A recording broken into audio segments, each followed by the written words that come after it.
Myself, Dr. Mamta Sharma, Associate Professor Political Science, Government College, Berod. विद्यार्थियों, हम BA third year के second paper international relations के अंतर्गत non alignments को समझ रहे हैं। आज का वीडियो भी उसी कंटिन्यूटी में होगा। पूर्व के वीडियो में हमने गुटनिरपेक्ष आंदोलन क्या है, उसके मीनिंग्स को समझा, उनके बारे में कौन कौन से सम्मेलन हुए उनके बारे में बात की और उसी के अंतर्गत उनके अचीवमेंट्स की बात करी कि गुटनिरपेक्ष आंदोलन के क्या क्या अचीवमेंट्स हैं, उनकी कमजोरियों की बात की, फेलियर्स की बात करी। और आज के हम इस वीडियो में उसी कंटिन्यूटी में challenges of non alignments pressures के बारे में बात करेंगे। पूर्व के वीडियो में जब गुटनिरपेक्ष आंदोलन के प्रभाव की बात कर रहे थे तो क्रिटिक्स ने बहुत सारे एस्पेक्ट्स को लेकर उनकी आलोचना की, लेकिन इन चैलेंजेस के अंतर्गत हम आज बहुत सारे इश्यूज को लेंगे कि किस तरह से गुटनिरपेक्ष आंदोलन का प्रभाव बढ़ता जा रहा है। इसके अंतर्गत हम बताएंगे कि जब प्रथम बेलग्रेड सम्मेलन में केवल, आपको पूर्व के वीडियो में भी बताया गया था कि 25 देशों ने भाग लिया था, जिसमें से थाईलैंड, कुछ अपन देशों की बात करें, थाईलैंड थे, हैटी थे, सेंट किट्स थे, पापुआ थे आदि को पूर्ण सदस्य बनाए जाने से अब निर्गुट आंदोलन के सदस्यों की संख्या 118 हो गई, अर्थात 118 हो गई। आज गुटनिरपेक्ष आंदोलन संयुक्त राष्ट्र संघ के 2/3 सदस्यों और मानव जाति के आधे सदस्यों और 4 महाद्वीपों एशिया, अफ्रीका, यूरोप और लैटिन अमेरिका का प्रतिनिधित्व करता है। फिर भी आज इन्हें अनेक चुनौतियों का सामना करना पड़ रहा है, जिसके अंतर्गत हम निम्न चुनौतियों की बात करेंगे। Firstly we talk about the सैनिक दबाव। महाशक्तियां चूंकि गुटनिरपेक्ष देशों पर सैनिक दबाव डालती रहती है और अपने प्रभाव क्षेत्र का विस्तार करने के लिए महाशक्तियां गुटनिरपेक्ष नीति अपनाने वाले देशों को अपने सैनिक संगठनों के माध्यम से घेरने का प्रयास करती है। और भारत जैसे गुटनिरपेक्ष देश के विरुद्ध अमेरिका ने पाकिस्तान को सैनिक सहायता दी। इस प्रकार हिंद महासागर में महाशक्तियों की सक्रिय गतिविधियां इस क्षेत्र के गुटनिरपेक्ष देशों पर दबाव डालने की चेष्टा कर रही है। सेकेंडली, गुटनिरपेक्ष देशों में पारस्परिक तनाव एवं वैमनस्य। गुटनिरपेक्ष देश पर्याप्त रूप से संगठित नहीं है, उनमें तनाव और वैमनस्य बढ़ते जा रहे हैं। उदाहरण के लिए भारत और बांग्लादेश दोनों ही गुटनिरपेक्षता के समर्थक हैं, किंतु कोलंबो शिखर सम्मेलन में बांग्लादेश ने भारत के साथ गंगा के पानी के बंटवारे के प्रश्न को उठाकर दुनिया के सामने अपने आपसी तनाव को बताने का प्रयास किया। थर्डली, आर्थिक पिछड़ेपन की अगर हम बात करते हैं तो आर्थिक दृष्टि से गुटनिरपेक्ष देश पिछड़े हुए हैं और अपने आर्थिक विकास के लिए इन देशों की महाशक्तियों पर निर्भर रहना पड़ता है और ये महाशक्तियाँ आर्थिक लालच देकर इन छोटे और कमजोर गुटनिरपेक्ष देशों का शोषण करती है। फोर्थली, हमने देखा गुटनिरपेक्ष देशों में अस्थिरता उत्पन्न करना। चूँकि महाशक्तियाँ गुटनिरपेक्ष देशों के में हस्तक्षेप करती रहती है और अपने गुप्तचरों के माध्यम से अस्थिरता लाने का प्रयास करती है। क्यूबा जैसे गुटनिरपेक्ष देश में अमेरिका ने CIE के माध्यम से फिडेल कास्ट्रो सरकार को गिराने की बार बार कोशिश की थी। फिफ्थली, हम देखते हैं यह एक नैतिक आंदोलन है। गुटनिरपेक्ष आंदोलन नैतिक अपील सा लगता है। यह मानवता की रक्षा की आवाज़ बुलंद कर सकता है, किंतु शस्त्रों द्वारा शांति स्थापित नहीं कर सकता और आक्रमणों का प्रतिरोध भी यह नहीं कर सकता। अतः गुटनिरपेक्ष आंदोलन अफगानिस्तान में सोवियत संघ के हस्तक्षेप की प्रत्यक्ष आलोचना भी नहीं कर सका। सिक्सली, इसमें हम देखते हैं कि गुट सापेक्ष राष्ट्रों की बढ़ती जनसंख्या। अब तो चाइना को भी आंदोलन में पर्यवेक्षक का दर्जा दे दिया गया है और ऐसी स्थिति में जबकि सुरक्षा परिषद का एक स्थायी सदस्य इस आंदोलन में रहेगा और पाकिस्तान, ईरान, फिलीपींस और रियो संधि जैसे सैनिक गठबंधनों वाले देश में भी इसके अंतर्गत आते हैं। यदि गुटनिरपेक्षता की स्पष्ट परिभाषा नहीं की गई और सदस्यता के लिए कोई भी योग्यता निश्चित नहीं की गई तो ऐसे प्रश्नों का उत्तर देना कठिन होता जाएगा और कोई आश्चर्य की बात नहीं है कि चाइना भी इसका सदस्य शीघ्र ही बन जाए।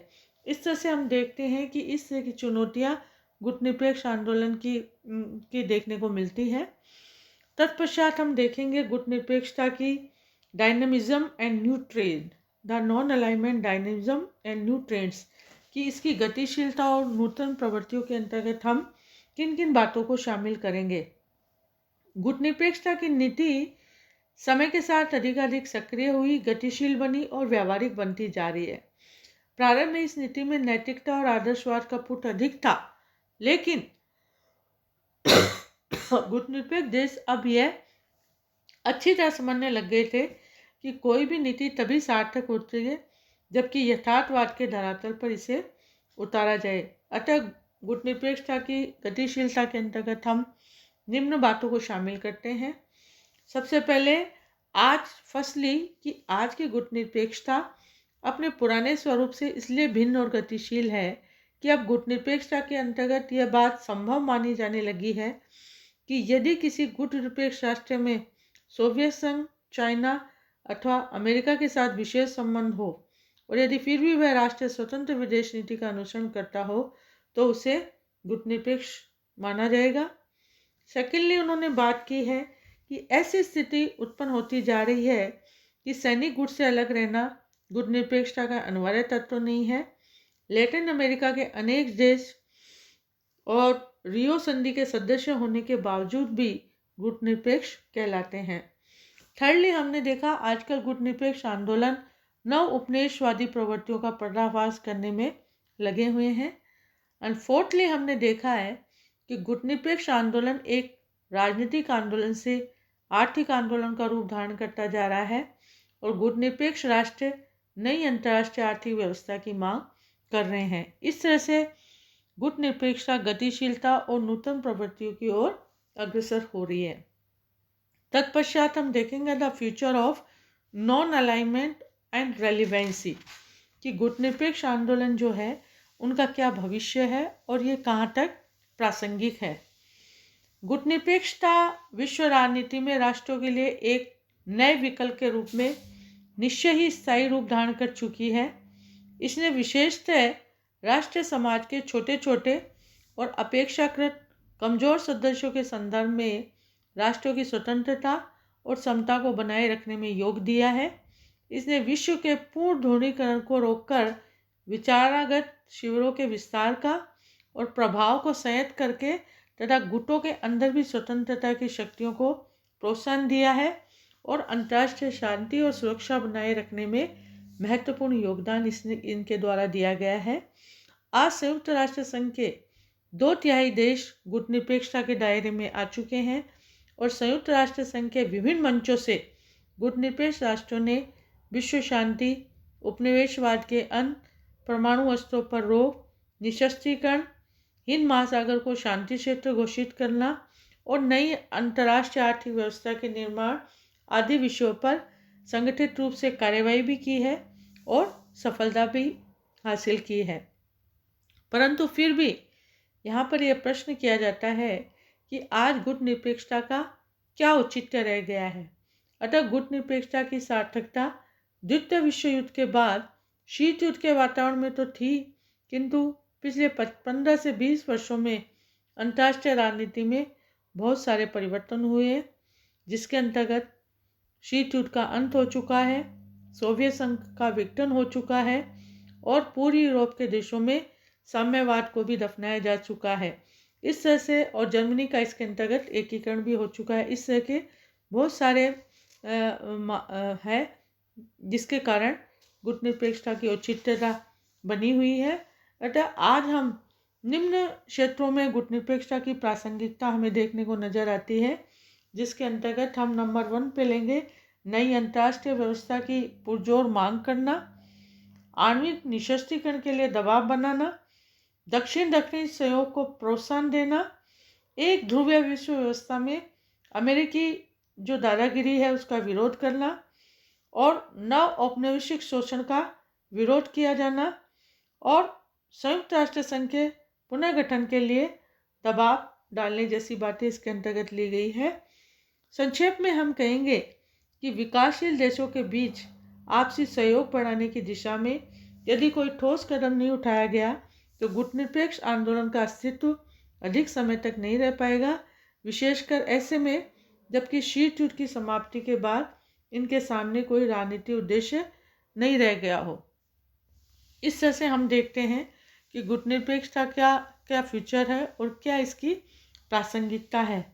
अगर हम इसके निष्कर्ष की बात करें तो गुटनिरपेक्ष आंदोलन ने स्वतंत्र विदेश नीति का सिद्धांत देकर और नवोदित देशों को एक मंच उपलब्ध कराकर सैनिक टकराव की दिशा में संभावित व्यापक रुझान को रोक दिया है और शीत युद्ध का तनाव कम करने एवं शांति स्थापना की दिशा में महत्वपूर्ण योगदान दिया है। उन्होंने आपसी विचार विमर्श द्वारा समझा बुझाकर जोरदार प्रचार करके आंदोलन ने उपनिवेशवाद के उन्मूलन की प्रक्रिया को भी गति प्रदान की है। 1960 के बाद यह महसूस किया गया है कि राजनीतिक उपनिवेशवाद का तो उन्मूलन हो रहा है, लेकिन नव स्वाधीन राष्ट्र आर्थिक दृष्टि से बहुत कमज़ोर है और औद्योगिक देशों पर ही निर्भर है, जिनसे लगता है कि निर्धन देशों पर धनी देशों का बहुत अधिक आधिपत्य रहा है। अतः नई अंतर्राष्ट्रीय अर्थव्यवस्था स्थापित करने की मांग की जाने लगी। अब अंतर्राष्ट्रीय चिंता के विषय आर्थिक समस्या और पर्यावरण प्रदूषण रोकने की समस्या रह गई है। इस तरह से हम देखेंगे कि प्रासंगिक बने रहने के बावजूद गुटनिरपेक्ष आंदोलन अपने महत्व और प्रभावी होने की क्षमता को धीरे धीरे खोता जा रहा है, जिसे भविष्य के लिए शुभ संकेत नहीं माना जा सकता। अतः शिखर सम्मेलन को अब पहले की तरह गंभीरता से नहीं लिया जा रहा है। इसकी पुष्टि इस तथ्य से होती है कि कार्टिगाना सम्मेलन में केवल 43 राष्ट्रों के शासनाध्यक्ष ही शामिल हुए थे, लेकिन गुटनिरपेक्ष आंदोलन अंतर्राष्ट्रीय राजनीति का एक अंत में ये कहेंगे एक स्थायी तत्व है और राष्ट्रों के अस्तित्व की भांति इसका अस्तित्व और प्रासंगिक निरंतरता इसकी बनी रहेगी।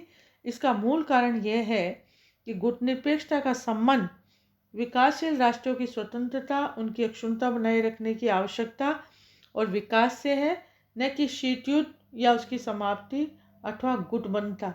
संक्षेप में हम कहेंगे कि गुटनिरपेक्ष आंदोलन का संभव मुख्यतः 5 डी से रहा है: डिकोलोनिज्म, डेवलपमेंट, डेटान, डिसआर्मामेंट और डेमोक्रेटाइजेशन।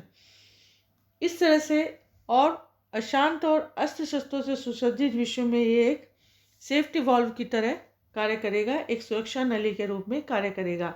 इस तरह से हम देखते हैं कि गुटनिरपेक्ष आंदोलन अंतर्राष्ट्रीय राजनीति में इनका महत्वपूर्ण रोल है और इन्होंने अंतर्राष्ट्रीय राजनीति को बनाए रखने में और देश के सह अस्तित्व को बनाए रखने में गुटनिरपेक्ष का एक महत्वपूर्ण योगदान रहा है। इस तरह से हम देखेंगे कि गुटनिरपेक्ष आंदोलन के क्या उद्देश्य रहे हैं, क्या इसकी विशेषताएं रही हैं और आज के संदर्भ में इसकी क्या प्रासंगिकता है। आज के वीडियो में हम इतना ही देखेंगे। नेक्स्ट वीडियो में हम नेक्स्ट टॉपिक को लेंगे। धन्यवाद।